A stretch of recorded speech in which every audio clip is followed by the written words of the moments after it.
کلی کرنا یہ چہرے میں داخل، منہ انسان کا چہرے میں ہوتا ہے، لہذا چہرے میں کلی کرنا بھی داخل ہے۔ نمبر دو، ناک میں پانی چڑھانا، ناک انسان کے چہرے میں ہوتا ہے، اس لیے ناک میں پانی چڑھانا بھی ضروری ہے۔ یہ دو چیزیں ضروری ہیں، اس کے بغیر انسان کا وضو نہیں ہوگا۔ ابھی حج کا مہینہ چل ہی رہا ہے، ذوالحجہ، حج تو ختم ہو گیا۔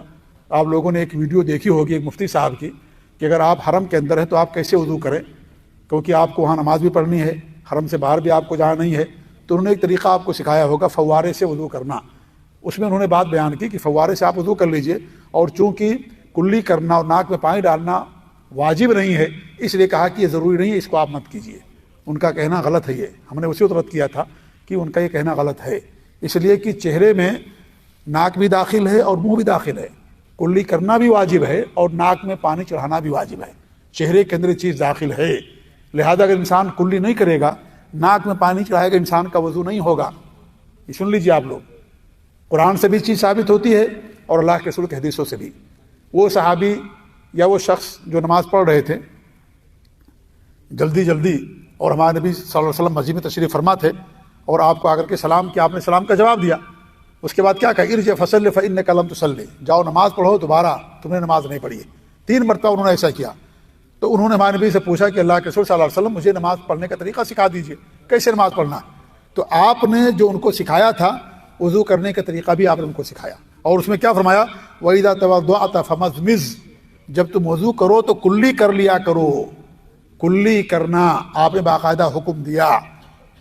تو وضو میں کلی کرنا واجب ہے، فرض ہے، اس کے بغیر انسان کا وضو نہیں ہوگا، آپ نے حکم دیا ہے۔ اور جن جن باتوں کا آپ نے ان کو حکم دیا تھا وہ تمام چیزیں فرائض اور واجبات کے اندر آتی ہیں، جو فرض اور واجب انہیں چیزوں کا آپ نے ان کو حکم دیا تھا۔ تو انہیں میں سے آپ نے کیا فرمایا، ترمذی کی روایت ہے اور صحیح روایت، جب تم وضو کرو تو کلی کر لیا کرو۔ تو اسے کیا معلوم ہوا، کلی کرنا واجب ہے، فرض ہے، ضروری ہے۔ نمبر 2، ناک میں پانی چڑھانا، اس کی کیا دلیل ہے، اس کی دلیل دوسری حدیث ہے۔ اللہ کے رسول نے کیا فرمایا، وبالغ فی الاستنشاق الا ان تکون صائما، تم جب وضو کرو تو ناک میں پانی زور سے چڑھاؤ، ہاں اگر روزے کی حالت میں ہو تو زور سے مت کھینچنا، کیونکہ انسان اگر روزے کی حالت میں ہے ناک میں پانی چڑھائے گا اور کھینچے گا تو ناک کا راستہ حلق میں آ کر کے مل جاتا ہے، اور وہ پانی حلق کے راستے سے معدے میں آ جائے گا، اور جب معدے میں اور پیٹ میں آ جائے گا تو انسان کا وضو روزہ ٹوٹ جائے گا اس کا۔ تو آپ نے کہا کہ اگر تم روزے کی حالت میں نہیں ہو تو پانی جب بھی وضو کرنا ناک میں پانی زور سے کھینچنا، آپ نے حکم دیا، وبالغ فی الاستنشاق، زور سے پانی کھینچنا۔ استنشاق میں نے کہتے ہیں پانی کو کھینچنا، زور سے ناک میں آپ کلی کریں گے، ہاتھ سے ناک میں لے جائیں گے پانی اور اس کو زور سے کھینچنا، اس کو کہا جاتا ہے استنشاق۔ اور استنشار کہتے ہیں جھاڑنا، پانی کو جھاڑنا اس کو بعد میں۔